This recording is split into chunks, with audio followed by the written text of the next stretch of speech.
kulan hal maalin ah oo looga hadlayay doorka haweenka Soomaaliyeed ee ka qaybgalka siyaasadda dalka isla markaana ay soo agaasintay dallada ay ku mideysan yihiin bulshada rayidka Jubbaland Junsa oo kaashanaysa Maxadka Aysa oo ka shaqeeya dimuqraadiyadda doorashooyinka guud ee Afrika ayaa lagu qabtay xarunta kumeel gaarka ee Jubbaland Kismaayo.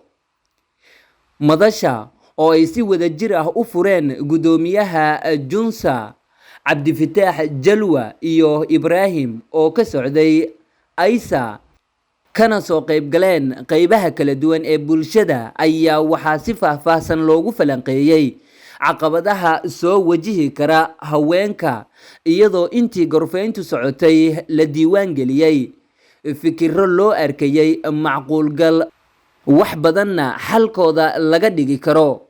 waxaa iska kaashanayay dallada bulshada rayidka ee ku mideysan tahay Jubbaland Junsa iyo hay'adda Aysa. Aysa waxaa nagala joogay Ibrahim.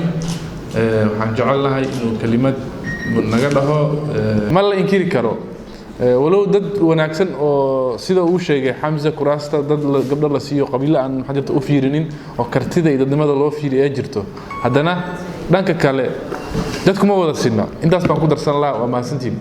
Ibrahim kusoo dhawow barnaamijkan waxaa ka socda hay'adda Aysa mar badan baa barnaamijyada noocan aan ku qabanay meesha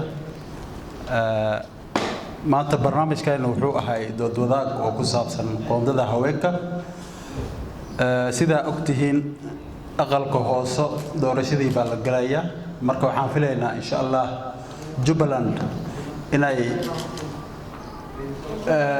istaadka koowaad ay noqoto oo doorashada haweenka ay ka soo qayb geliso boqolkiiba 30 insha Allah marka waa mahadsantiin ku soo dhawaada sida aad ugu soo qayb gasheen waa mahadsantiin insha Allah. dooda ayaa inteeda badan ahayd in meel looga soo wada jeesto sare u qaadidda xuquuqda haweenka si ay uga mid noqdaan wacyiga siyaasadeed ee la marayo maadaama ay yihiin lafdhabarta bulshada. dhanka kale qaar ka mid ah dadkii ka faa'iideystay oo muuqbaahiyaha Ariel la hadlay ayaa xusay in dood wadaagan uu ahmiyad gaar ah u leeyahay dumarka isla markaana ay muhiim tahay in la cadeeyo doorka kaga aadan hablaha siyaasadda dalka. magacaygu waa Suleeq Axmed Naaji haddaan nahay gabdhaha Jubbaland waxaan helnay qoondo aad u fiican oo aqalka sare ah haddana waxaan rajaynaynaa boqolkiiba 30 in aqalka hoose ee gabdhuhu heli doonaan in ka badan intii ay ka heleen sanatarka. waa mahadsantihiin.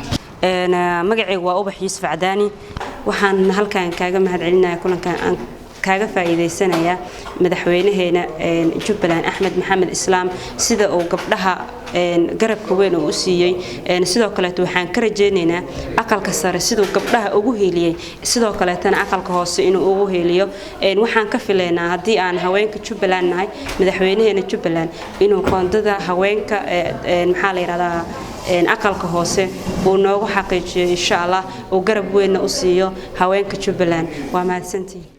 si guud dhammaan xubnihii shirka ku sugnaa ayaa ku baaqay in haweenka la garab istaago abaalka ay ku leeyihiin wadanka. isku soo wada duuduubo waxaa la aaminsan yahay in haweenka ay noqdaan kuwa ka madax bannaan qabyaaladda iyo kala qaybsanaanta markaasna ay heli karaan kaalintooda hogaamineed waa haddii hadafkoodu ay mideeyaan. Cabdullaahi Xuseen Kilas telefishinka caalamiga Ariel Kismaayo.